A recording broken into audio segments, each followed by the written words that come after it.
والعصر إن الإنسان لفي خسر إلا الذين آمنوا وعملوا الصالحات وتواصوا بالحق وتواصوا بالصبر.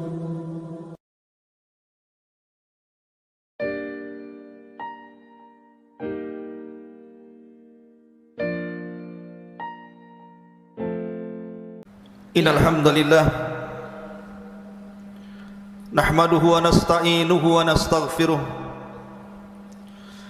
wa na'udzu billahi min sururi anfusina wa sayyiati a'malina man yahdihillahu fala mudilla lahu wa man yudlil fala hadiya lahu.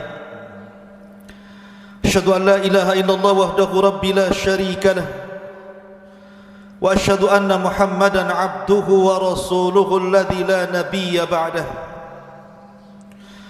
Faqala Allah jalla fi 'ula ya ayyuhalladzina amanu taqullaha haqqa tuqatih wa la tamutunna illa wa antum muslimun.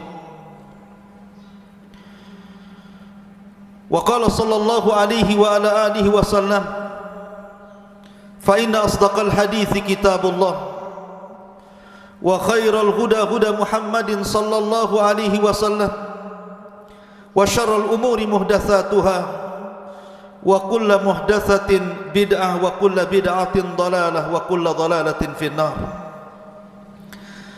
Ma'asyiral muslimin, sidang jamaah Jumat yang dimuliakan Allah Subhanahu wa taala, usikum wa nafsi bitaqwallah faqad fazal muttaqun.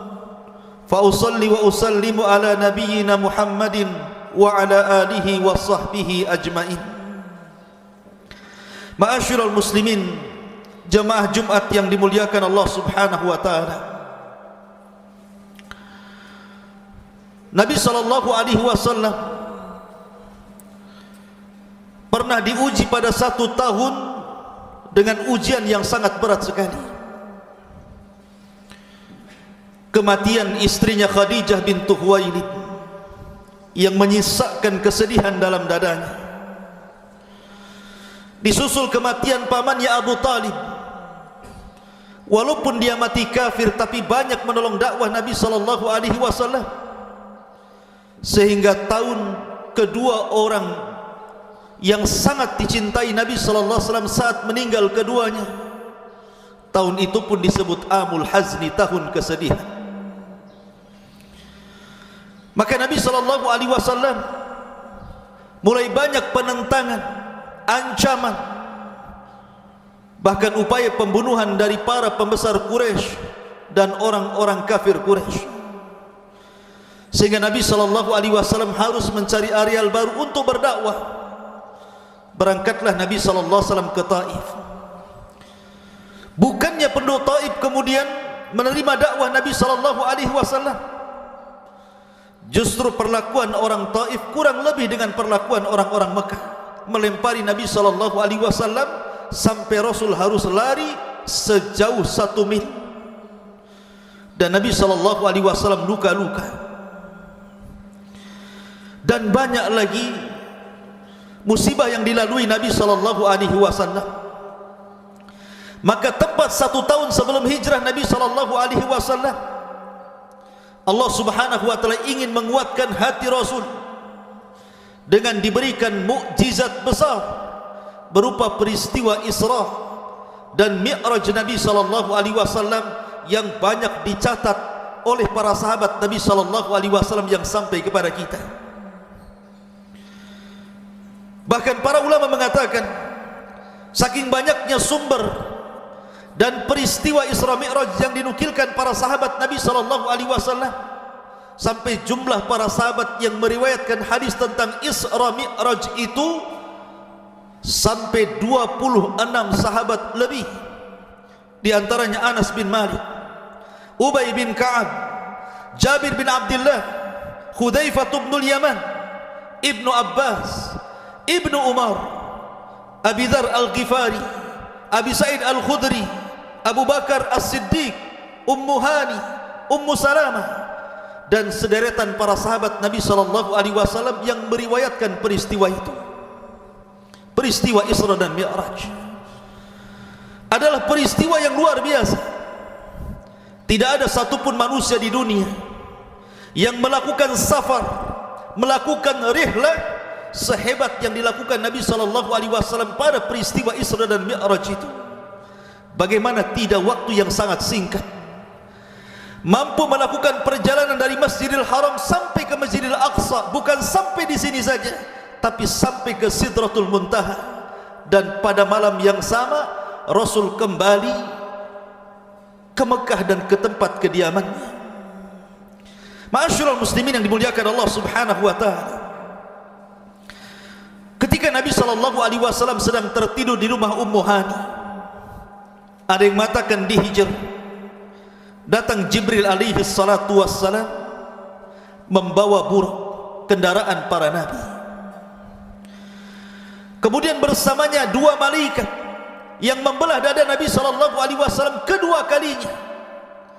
Setelah di masa kecil Nabi sallallahu alaihi wasallam pernah dibelah dadanya ketika di rumah Halimah As-Sa'diyah, maka ini pembelahan kedua dada Nabi sallallahu alaihi wasallam ketika permulaan perjalanan Isra dan Mi'raj. Kenapa? Kenapa Nabi SAW dibelah dadanya, kemudian dibersihkan dengan air Zamzam? Karena peristiwa ini adalah peristiwa besar. Nabi akan diperlihatkan kekuasaan Allah di langit, dan tidak bisa dilihat kecuali oleh orang-orang yang hatinya bersih, karena Nabi akan masuk kepada alam para malaikat. Ma'asyiral muslimin yang dimuliakan Allah Azza wa Jalla. Kemudian Nabi sallallahu alaihi wasallam pun naik di atas burak. Ketika burak hendak ditunggangi Nabi sallallahu alaihi wasallam, tiba-tiba burak bergerak dan tidak mau ditunggangi Rasul. Tiba-tiba Jibril mengatakan kepada burak, "Ya burak, wallahi demi Allah, ma raqiba ahadun akram min Muhammadin sallallahu alaihi wasallam." Wahai burak, diam kamu, demi Allah tidak ada manusia yang lebih mulia yang menunggangi di atas tungganganmu melebihi Muhammad sallallahu alaihi wasallam. Maka tiba-tiba burak pun terdiam, sehingga Nabi sallallahu alaihi wasallam bisa naik di atas burak. Kemudian burak melesat sejauh mata memandang sekali langkah. Dari sini Nabi sallallahu alaihi wasallam sebelum kemudian sampai di Baitul Maqdis, maka Jibril kemudian membawa Nabi sallallahu alaihi wasallam pertama ke Madinah. Kemudian diceritakan oleh Jibril bahwa ini adalah tempat hijrah dirimu 1 tahun setelahnya. Kemudian setelah itu Nabi sallallahu alaihi wasallam dibawa kepada Tur Sainah atau Bukit Tur Sainah, tempat di mana Musa alaihi salatu wasallam berbicara dengan Allah Subhanahu wa taala. Kemudian setelah itu Nabi sallallahu alaihi wasallam mampir di Baitul Lahmin atau Bethlehem, tempat di mana Isa bin Maryam dilahirkan, dan Nabi sallallahu alaihi wasallam salat di situ. Kemudian baru Nabi SAW melanjutkan perjalanan sampai di Baitul Maqdis. Dari sini Nabi SAW kemudian mengikat burak di sebuah tembok yang hari ini orang-orang Yahudi menjadikan tembok itu menjadi tembok ratapan, tempat menangis mereka. Disitulah tambatan burak sebelum Nabi SAW masuk ke Masjidil Aqsa. Ketika Nabi SAW masuk ke Masjidil Aqsa, dilihatnya para nabi sudah berkumpul di Masjidil Aqsa dan siap untuk diimami Nabi SAW. Dan ini menunjukkan bahwa Nabi SAW ketika mengimami para nabi dan rasul, maka sepakat bahwa dia adalah Sayyidul Anbiya'i wal Mursalin, Sayyidul Awwalina wal Akhirin. Dia pemimpin para nabi dan rasul, bahkan pemimpin orang-orang yang mula-mula dan orang yang terakhir mati. Itulah Nabi SAW. Setelah Nabi SAW melaksanakan salat, maka Nabi SAW sebelum naik ke langit dimi'rajkan oleh Allah Subhanahu wa taala, maka Nabi SAW disodorkan 2 minuman, 1 khamr dan 1 air susu. Maka Nabi SAW memilih air susu dan tidak memilih khamar. Padahal ketika itu khamar belum diharamkan, tapi Nabi SAW tetap memilih susu dibandingkan khamar. Maka Jibril mengatakan, laqad hudita wa hudiyat ummatuka ya Muhammad, sungguh engkau diberikan petunjuk mengikuti fitrahmu, dan umatmu juga akan mendapatkan petunjuk itu. Subhanallah. Bagaimana Nabi SAW memilih sesuatu yang di luar daripada fitrahnya, karena minuman keras itu sesuatu yang di luar dari fitrah manusia. Makanya Nabi SAW setelah diharamkan khamar oleh Allah Subhanahu wa taala mengatakan bahwa khamar adalah ummul khaba'ith, induk dari segala keburukan. Bagaimana mungkin khamar akan dilegalkan? Ma'asyiral muslimin yang dimuliakan Allah Subhanahu wa taala. Setelah itu Nabi SAW kemudian dihantar Jibril naik ke langit pertama, kedua, ketiga, keempat, kelima, keenam, ketujuh, sampai ke Sidratil Muntaha. Ketika sampai di langit pertama, maka Jibril kemudian mengetuk pintu langit pertama. Kemudian dikatakan, malaikat penjaga pintu langit pertama mengatakan, man, siapa kamu? Maka Jibril mengatakan, ana Jibril, saya adalah Jibril. Waman ma'aka, dan siapa yang bersamamu? Maka Jibril mengatakan, Muhammad sallallahu alaihi wasallam, dia adalah Muhammad sallallahu alaihi wasallam. Kemudian malaikat penjaga langit mengatakan, awaqad uhiya ilaihi, apakah sudah ada perintah bahwa dia boleh naik ke langit? Maka Jibril mengatakan, ya, sudah dapat perintah dari Allah Subhanahu wa taala. Maka penjaga langit mengatakan, fa ni'mal maji'i jaa, sebaik-baik orang yang datang adalah orang ini, maksudnya Nabi sallallahu alaihi wasallam. Disitulah dia berjumpa dengan Adam alaihi salatu wassalam. Maka kemudian dikatakan oleh Jibril, ya Muhammad, hadza abuk, ini bapakmu Adam. Fasallim alaihi, ucapkan salam kepadanya. Maka Nabi SAW datang kepada Adam dan mengatakan, assalamu alaikum. Maka Adam menjawab, wa alaikumussalam, marhaban bibni salih wa nabiyyin salih, selamat datang anakku yang saleh dan nabi yang saleh. Maka kemudian dia melihat Adam alaihi salatu wassalam, apabila memandang ke arah kanan tersenyum, dan apabila memandang ke arah kiri dia menangis. Kemudian dikatakan kepada Jibril, kenapa Adam berbuat seperti itu? Maka Jibril menjelaskan, karena Adam apabila melihat ke kanan, dia melihat anak turunannya, mereka masuk surga. Tapi ketika dia melihat ke kiri, dia menangis karena ada juga sebagian anak keturunannya masuk neraka. Maka kemudian Nabi SAW naik ke langit kedua. Kemudian ditanya oleh penjaga langit kedua dan mengatakan, man, siapa anda? Jibril mengatakan, ana Jibril. Wa man ma'aka, siapa bersama Muhammad sallallahu alaihi wasallam? Awaqad uhiya ilaih, sudahkah diwahyukan kepadanya dia boleh naik ke langit? Kata Jibril, ya. Fa ni'mal maji'i ja. Akhirnya kemudian Nabi sallallahu alaihi wasallam dan Jibril naik ke langit kedua. Disitulah Nabi sallallahu alaihi wasallam di langit kedua berjumpa dengan dua nabi. Pertama Yahya ibn Zakaria dan juga Isa bin Maryam alaihi wassalam. Kemudian keduanya menyambut Nabi sallallahu alaihi wasallam, marhaban bi akhin salih wa nabiyyin salih, selamat datang saudaraku yang saleh dan nabi yang saleh. Kemudian naik ke langit ketiga. Di situ berjumpa dengan Nabi Yusuf alaihi salatu wassalam. Yusuf pun mengatakan, marhaban bi akhin salih wa nabiyyin salih, selamat datang saudaraku yang saleh dan nabi yang saleh. Naik lagi ke langit keempat, berjumpa dengan Idris. Idris pun berbicara sama, marhaban bi akhin salih wa nabiyyin salih. Naik ke langit keempat, berjumpa dengan Harun. Kelima berjumpa dengan Harun. Harun pun mengucapkan hal yang sama. Naik ke langit keenam, berjumpa dengan Nabi Musa alaihi salatu wassalam, sampai naik ke langit ketujuh berjumpa dengan Ibrahim, dan dialah satu-satunya nabi yang mirip wajah dan fisiknya dengan Nabi sallallahu alaihi wasallam. Kata Ibrahim, marhaban bibnin salih wa nabiyyin salih, selamat datang anakku yang saleh dan nabi yang saleh. Ma'asyiral muslimin, kenapa dijumpakan dengan para nabi ini? Bukankah para nabi banyak? Bukankah yang kita kenal dalam Al-Quran 25 nabi dan rasul? Dan bukankah jumlah para nabi itu 120.000 nabi berdasarkan hadis Abi Dzar Al-Ghifari radhiyallahu an? Kenapa hanya dijumpakan dengan nabi-nabi ini saja? Ada apa hikmah di balik dijumpakan dengan Nabi Adam, Yahya, Nabi Musa, Nabi Yusuf, Idris, Harun, Musa dan Ibrahim? Kata para ulama, adapun hikmah berjumpa dengan Nabi Adam, karena Adam alaihi salatu wassalam telah hijrah dari surga ke dunia, dan Nabi sallallahu alaihi wasallam akan hijrah, diusir dari Mekah ke Madinah sebagaimana diusirnya Adam dari surga ke dunia.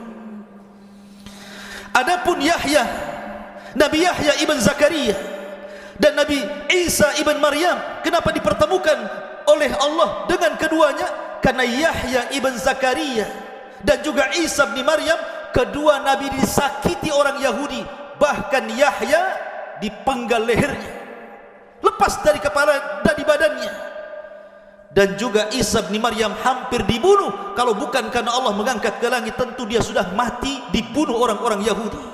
Maka Rasul pun kelak akan mengalami hal yang sama, disakiti orang-orang Yahudi Madinah, sampai Labid bin Asam, seorang Yahudi Madinah, menyihir Nabi sallallahu alaihi wasallam dan berupai membunuh Nabi sallallahu alaihi wasallam. Adapun berjumpa dengan Nabi Yusuf alaihi salatu wassalam, karena Yusuf disakiti keluarganya, 11 saudaranya menyakiti Nabi Yusuf, memasukkan ke dalam sumur, akhirnya diambil para pedagang kemudian dijual menjadi budak di Mesir. Maka Nabi SAW juga sama, akan disakiti oleh keluarganya. Bahkan orang yang pertama kali memusuhi dakwah Rasul adalah pamannya sendiri, Abu Lahab, sampai Allah turunkan ayat tabbat siyada abi lahabin wa tab ma agna anhu maluhu wa ma kasab sayasla naran dzata lahab wa imra'atu hammalatal hatab fi jidha hablum min masad. Adapun berjumpa dengan Nabi Idris, karena Idris diangkat derajatnya sebagaimana Rasul pun diangkat derajatnya. Wa rafa'nahu makanan 'aliyya, kami angkat Idris ke tempat yang tinggi. Dan Allah juga mengatakan wa rafa'na laka dzikrak, dan kami angkat penyebutanmu wahai Muhammad. Adapun berjumpa dengan Nabi Harun, Harun adalah orang yang lembut dengan kaumnya, dengan Bani Israel. Maka Nabi SAW juga sama orang yang lembut. Fabima rahmatin minallahi linta lahum walau kunta faddan ghalidhal qalbi lan faddu min hawlik. Fabima rahmatin minallahi linta lahum, karena bukan karena rahmat Allah. Kalau bukan karena rahmat Allah, engkau bisa lembut kepada manusia. Sebab kalau engkau keras, kata Allah, manusia akan lari. Karena engkau diutus itu sebagai rahmat lil alamin, menebar kasih sayang di tengah-tengah manusia. Laqad ja'akum rasulun min anfusikum azizun 'alaihi ma 'anittum harisun 'alaikum bil mu'minina raufur rahim. Itulah sifat Rasul, raufur rahim, rahim. Ma'asyiral muslimin yang dimuliakan Allah Azza wa Jalla. Adapun berjumpa dengan Nabi Musa, Musa terlalu lelah mengobati Bani Israel, sampai-sampai Rasul mengatakan rahimallahu akhi Musa qad udhiya aktsar fasabar. Semoga Allah merahmati Nabi Musa, sungguh telah diuji banyak kali oleh Bani Israel, tapi dia sabar. Maka Nabi SAW juga sama.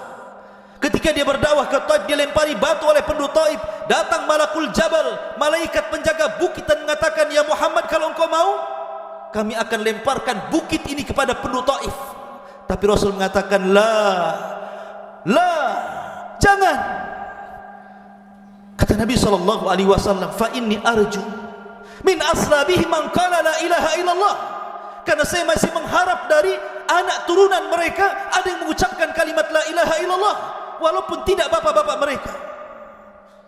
Kemudian Rasul mengatakan, Allahumma hdi biqaumin fa innahum la ya'lamun, ya Allah berikan hidayah kepada mereka karena mereka enggak tahu. Adapun berjumpa dengan Ibrahim, karena Ibrahim yang membangun Baitullah Al-Haram, mengajak manusia haji dan mengagungkannya. Maka juga Nabi SAW mengajak manusia untuk haji. Kata Rasul SAW, khudhu anni manasikakum, ambillah manasik haji kalian dari diriku. Maka kita disuruh mengagungkan Ka'bah sebagaimana Ibrahim juga mengagungkan Ka'bah. Itulah kenapa Nabi SAW hanya berjumpa dengan nabi-nabi ini saja, kan ada hikmah dan pelajaran yang sangat berharga dari pertemuan Rasul dan nabi-nabi ini di langit pertama sampai ke-7. Aqulu ma tasma'un, aqulu qauli hadza wastaghfiruhu innahu huwal ghafurur rahim.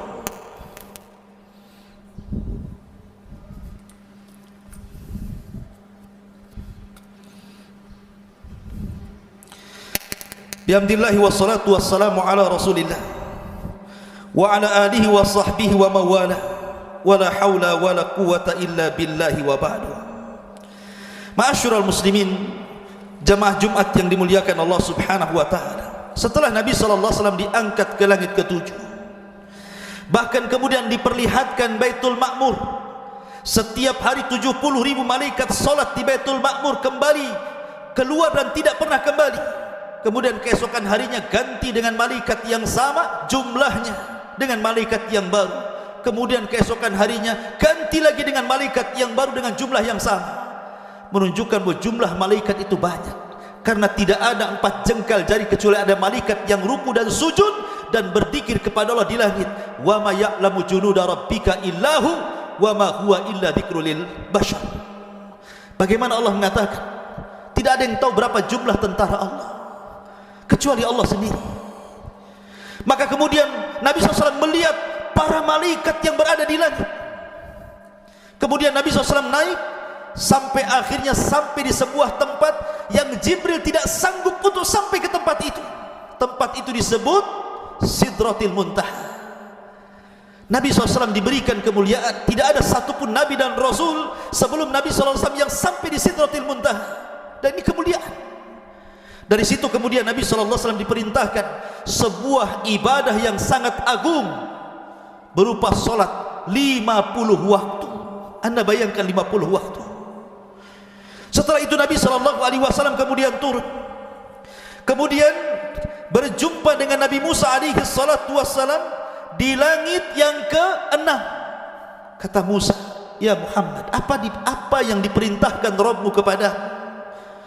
Maka Rasul mengatakan, khamsuna salatan. Allah memerintahkan kepadaku dan disampaikan kepada umatku 50 waktu salat. Kata Musa alaihissalam, ya Muhammad, inna ummataka la tastati khamsina salatan kulla yawmin wa inni qad jarrabtu an-nasa qablaka wa alajtu bani Israil ashadd al-mu'alajah. Wahai Muhammad, umatmu tidak akan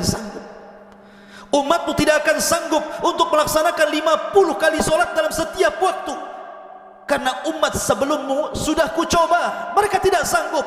Dan aku sudah berusaha juga memerintahkan Bani Israel dengan ibadah yang seberat itu, mereka tidak sanggup juga, apalagi umatmu yang lemah. Sebaiknya kau ke langit lagi, minta keringanan kepada Allah, at-takhfif. Akhirnya Rasul naik ke langit. Kemudian Allah memberikan keringanan 5 waktu menjadi 45. Kemudian Musa mengarahkan kembali untuk minta keringanan menjadi 40, 35, 30, 25, 20, 15, 10 sampai kepada 5 waktu. Musa pun masih ingin bahwa Rasul itu meminta keringanan 5 waktu itu. Tapi Rasul mengatakan, fastahyaitu rabbi, aku sudah malu dengan Rabbku. Maka 5 waktu itu sama dengan 50 waktu. Jadi 1 kali solat sama dengan 10 kali solat.